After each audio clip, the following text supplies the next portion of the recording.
Hi, everybody. So, today I want to start doing something different. I want to start doing a Bible study series about prophecy, and I want to explore the symbols, the timelines to understand why the Bible is so important to understand still today and why prophecy matters, why it's so important, even for our soul salvation, to know Bible prophecy. Because in a world full of confusion, God has given us clarity through it. He's shown us what will happen before it happens, so we can know that His word is trustworthy. From the dreams of Daniel to the book of Revelation, prophecy is not just about history in advance, it's a message of hope, a call to prepare, and a reminder that we're not alone through this.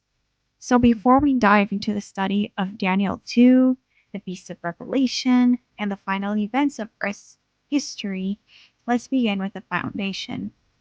Why prophecy matters, why the Bible can be trusted, and why this series might be one of the most important one that I've ever made. So let's dive right in. So prophecy is God's proof of authority. God does not ask us to believe blindly. He gives us evidence.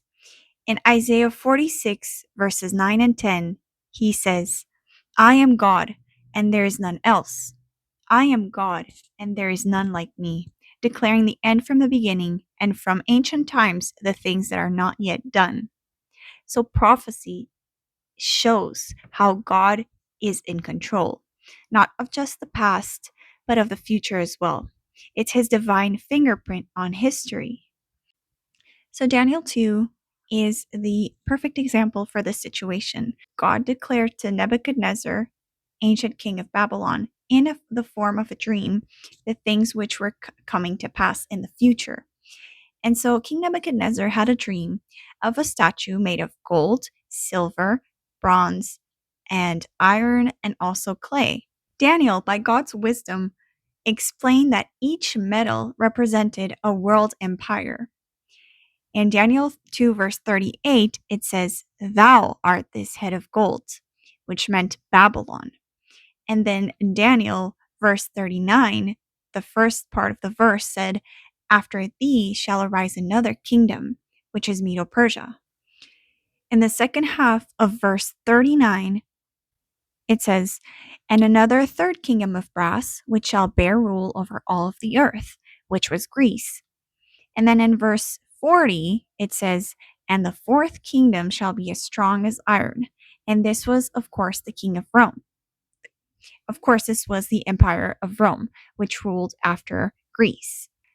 So God laid out the timeline of world empires centuries before they rose to power. Remember, this was all in a dream that King Nebuchadnezzar had back in Babylon. And let's see the timeline here. So, according to history, Babylon ruled from 605 to 539 BC. Then Medo Persia, which conquered Babylon, ruled from 539 to 331 BC. Then Greece, which conquered Medo Persia, ruled from 331 BC to 168 BC. Then came Rome, which ruled from 168 BC to AD 476. And then came divided Europe, or divided Rome, which are the feet of iron and of clay. But we'll get into that in the next videos. So we see here how God laid out the timeline of world empires centuries before they rose to power. So this was just one of the examples where God lays down the entire history before it happens, because he's done it more times, as we will see in our videos. But prophecy does not stop with just history. It points also to the future, to a final showdown between truth and deception. In Revelation 13, verse 3, it says, And all the world wondered after the beast. Then Revelation 13, verses 16 and 17 say, He causeth all to receive a mark, that no man might buy or sell.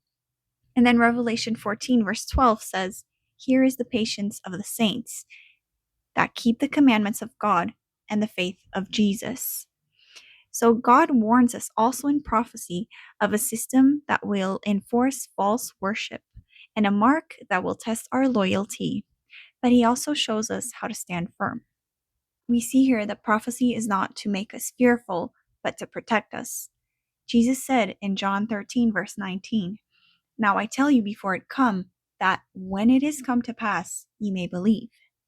And again he said in Matthew 24, verse 25, "Behold, I have told you before." Prophecy is God's way of saying, "I love you enough to warn you." It's not about fear, but it's about preparation. So this series is everybody's wake-up call. We'll talk about the prophecies of Daniel and Revelation. We'll expose who the beast is, what the image of the beast is, and what the mark of the beast truly is. We'll show how history proves that the Bible is true and how prophecy can prepare us for what is coming. God has spoken. The final events are unfolding right before our eyes. It's time to study, prepare, and choose who we will serve. 2 Peter 1 verse 19 tells us, "We have also a more sure word of prophecy, whereunto ye do well that ye take heed, as unto a light that shineth in a dark place." Prophecy is our light in the darkness.